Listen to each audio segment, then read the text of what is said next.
Assalamualaikum warahmatullahi wabarakatuh. Perkenalkan, nama saya Saira Putri Fatimah Wijaya dari kelas manajemen 22N. Izinkan saya untuk menjelaskan tentang pasar uang dan indikator harga saham. Yang pertama adalah pasar uang. Pasar uang adalah pasar yang menyediakan sarana atau mengalokasikan jangka pendek. Selain itu, pasar ini bisa digolongkan sebagai pasar abstrak karena dalam pasar uang konsumen dan produsen tidak bertemu secara langsung. Pada pasar uang pasar sendiri, transaksi hanya dilakukan melalui telekomunikasi dan posisi uang diwakili oleh surat-surat berharga jangka pendek. Terdapat beberapa fungsi-fungsi dari pasar uang sebagai berikut.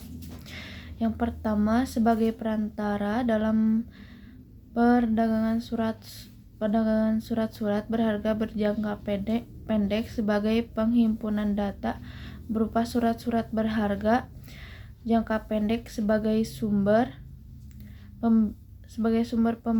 pembiayaan bagi perusahaan untuk melakukan investasi, sebagai perantara bagi investor luar negeri untuk menyalurkan kredit jangka pendek kepada perusahaan di Indonesia. Berikut ini adalah tujuan dari pasar uang dilihat dari pihak penanam serta dari pihak yang membutuhkan, antara lain dari pihak yang membutuhkan dana untuk memenuhi kebutuhan jangka pendek, untuk memenuhi kebutuhan likuiditas, untuk memenuhi kebutuhan modal kerja sedang mengalami kalah keliring, dari pihak yang menanam dana untuk memperoleh penghasilan dengan tingkat suku bunga tertentu, membantu pihak-pihak yang mengalami kesulitan keuangan. Yang kedua adalah indikator harga saham. Indikator harga saham adalah alat atau metode yang digunakan oleh investor dan analisis keuangan untuk menganalisis pergerakan harga saham dan mencoba memprediksi pergerakan harga di masa depan. Beberapa contoh indikator harga saham yang umum digunakan meliputi: yang pertama, moving average,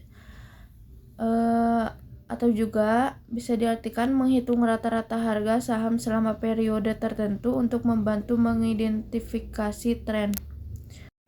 Yang kedua yaitu Relative Strength Index, mengukur kekuatan dan kelemahan harga saham dengan membandingkan kenaikan dan penurunan harga dalam periode tertentu.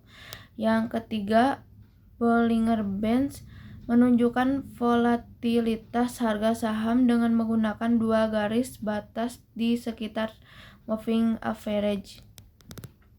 Yang keempat, Stochastic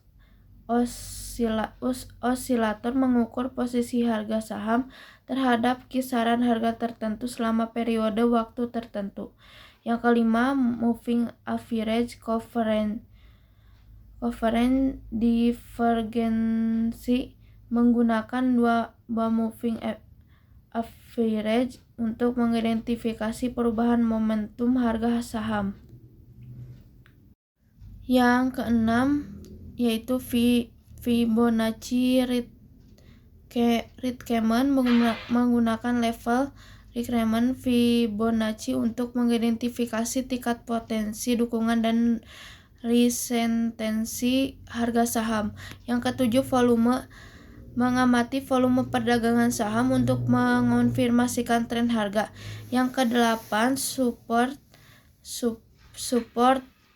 dan resistance, mengidentifikasi tingkat di mana harga saham cenderung berhenti naik atau turun. Indikator-indikator ini digunakan bersama-sama atau secara individual untuk membantu para investor dalam pengambilan keputusan investasi, namun penting untuk diingat bahwa tidak ada indikator yang sempurna dan resiko selalu terkait dengan investasi saham. Selalu lakukan riset lebih lanjut dan pertimbangan berbagai faktor sebelum membuat keputusan investasi. Sekian dari saya. Wassalamualaikum warahmatullahi wabarakatuh.